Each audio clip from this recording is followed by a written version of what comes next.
My name is Tomie, and men pay me thousands of dollars to submit to me.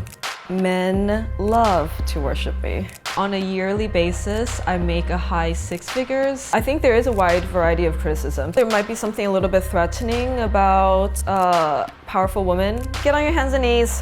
Come. I'm going to be mixing brown and white rice together. He has to separate the two colors. Did you already drop it? Oh my gosh, I knew you were gonna mess up on this so quickly. It's entertaining for me to watch someone struggle. Do you date or have a partner? Hi, I'm Tomie, and this is my office. This section is a lot of my tools and toys. So we have some headgear, lots of gloves, alcohol prep pads and things like that so that we can play safely. Rope section, I have some of my duct tape here too. One of my clients gifted me a porcelain replica of myself. I've been dominant my entire life. That scene in The Matrix where Neo is on his back, his mouth disappears, and then the metal bug goes into his belly button. The scene always stood out to me. My previous career was in the anti-trafficking policy space, and in that space it oftentimes intersects with sex workers' rights. I met a lot of the New York City community through that work and decided to jump right into it. I remember the first encounter just felt electric. You know, like, oh, I'm called to do this thing. It's just so gratifying for me to be the most intense, powerful version of myself. Alrighty, I think Zero is on the way and I'm going to start prepping. Zero's been my client since 2019. He's my first ever client. I'm going to be mixing brown and white rice together, and then he has to separate the two colors. And if he messes up, there's gonna be some kind of punishment. I already know he's gonna struggle, which is gonna be fun to look at. Alrighty, get on your hands and knees, crawl out, come. I've been seeing Mistress Tomie for about 5 years. He had a list of books that he liked in his profile, and there was just this overwhelmingly clear feeling in me that, oh, I want to own this man. She's very intelligent and creative, and sometimes can be very intense, yet is also a very compassionate and ethical person. No matter how strange or scary the situation may seem, I always feel safe with her. So when we started, it was a very classical client dynamic, and COVID happened. So I installed cameras in his home. He had absolutely no privacy. You know, looking through his phone, through a remote controlled app. Once COVID was over and we can resume play, we decided to get into a ownership contract where it lined out my responsibility, my roles, and then there was the one big tribute that he gave me. It was a comfortable 6 figures. Alrighty, come up here. Crawl over here. Okay. On the other end of the hall is a small pile of white rice mixed with brown rice. You have exactly 5 minutes to pick white rice all here. If you mess up, you will be punished. If you don't make it in 5 minutes, you'll be punished. If you drop 1 grain of rice during the crawling, you will be punished. Got it? Yes, mistress. Ready?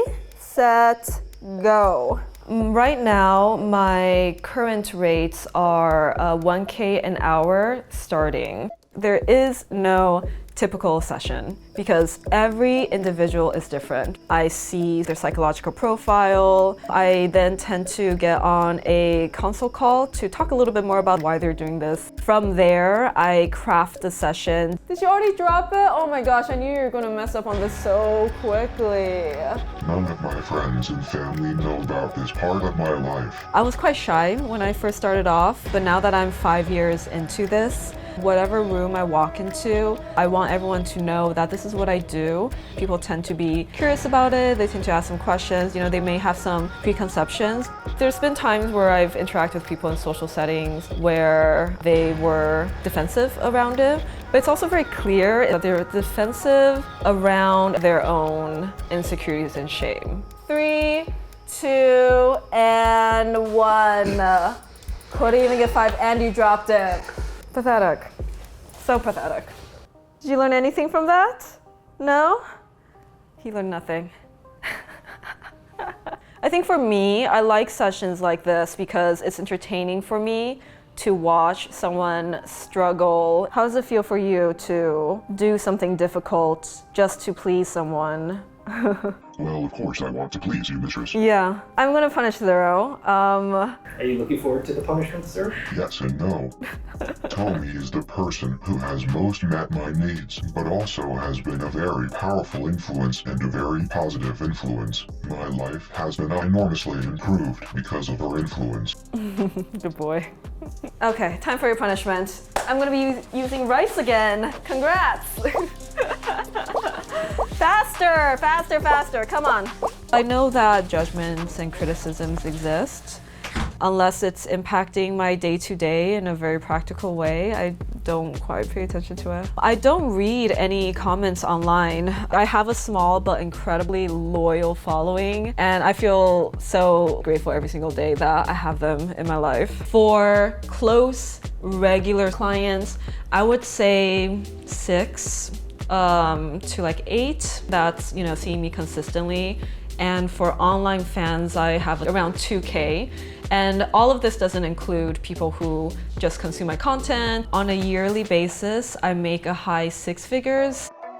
I don't ask for gifts. I do have a wish list. So these are some of the jewelry that's been gifted to me over the years. The best advice I got was never spend your own money on luxury goods. This is the Cartier Love Lock in gold, Vivienne Westwood pearl earrings, Tiffany gold necklace, matching Cartier ring. I think there is a wide variety of criticisms. I think a big bulk of it is rooted in patriarchal ideas around what a woman's allowed to demand. I think in general, there might be something a little bit threatening about powerful women. The kinds of criticisms they get is unique. And I think there is a duty to try to destigmatize the work for other people. Do you date or have like a partner? I find that I get a lot of my needs fulfilled through my clients. Yeah, a lot of my emotional energy goes into these relationships. There is no other industry where women have a gross and unfair advantage. And there's also no other industry where I can have as much freedom as I want. I think socially, women are so conditioned to not rock the boat, to give and give and give at the expense of themselves. I feel so lucky and I want to pursue what I want. What do I want to say to people who are critical or judgmental? I don't think absolutely everyone needs to agree, right? And I think that's okay. But you should know why you don't agree. And I think that'll shine a light on your own values. And that's okay too.